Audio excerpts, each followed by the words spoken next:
ಇನ್ಮುಂದೆ ಮೆಡಿಕಲ್ ಶಾಪ್ನಲ್ಲಿ ವೈದ್ಯರ ಪ್ರಿಸ್ಕ್ರಿಪ್ಷನ್ ಇಲ್ಲದೆ ಕೆಮ್ಮಿನ ಸಿರಪ್ ಕೊಡುವಂತಿಲ್ಲ ಅಂತ ಕೇಂದ್ರ ಸರ್ಕಾರ ಹೊಸ ನಿಯಮವನ್ನು ಜಾರಿ ಮಾಡಿದೆ.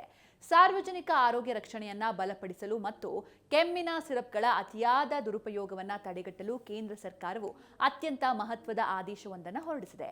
ಕೇಂದ್ರ ಆರೋಗ್ಯ ಮತ್ತು ಕುಟುಂಬ ಕಲ್ಯಾಣ ಸಚಿವಾಲಯ ಜೂನ್ 9ರಂದು ಹೊರಡಿಸಿರುವ ಅಧಿಸೂಚನೆ ಪ್ರಕಾರ ಇನ್ಮುಂದೆ ವೈದ್ಯರ ಅಧಿಕೃತ ಪ್ರಿಸ್ಕ್ರಿಪ್ಷನ್ ಇಲ್ಲದೆ ಯಾವುದೇ ಕೆಮ್ಮು, ಶೀತ ಹಾಗೂ ಜ್ವರಕ್ಕೆ ಸಿರಪ್ ಪಡೆದುಕೊಳ್ಳಲು ಸಾಧ್ಯವಿಲ್ಲ.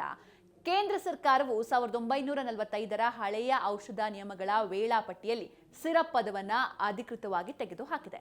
ಈ ಹಿಂದೆ 1,000ಕ್ಕಿಂತ ಕಡಿಮೆ ಜನಸಂಖ್ಯೆ ಹೊಂದಿರುವ ಸಣ್ಣ ಹಳ್ಳಿಗಳಲ್ಲಿ ಕೆಮ್ಮಿನ ಸಿರಪ್ಗಳನ್ನು ಮಾರಾಟ ಮಾಡಲು ಕೆಲವು ಪರವಾನಗಿ ನಿಯಮಗಳಿಂದ ವಿನಾಯಿತಿ ನೀಡಲಾಗಿತ್ತು. ಆದರೆ ಇನ್ಮುಂದೆ ಸಣ್ಣ ಹಳ್ಳಿಗಳಲ್ಲೂ ಪರವಾನಗಿ ಇಲ್ಲದೆ ಸಿರಪ್ ಮಾರಾಟ ಮಾಡುವಂತಿಲ್ಲ.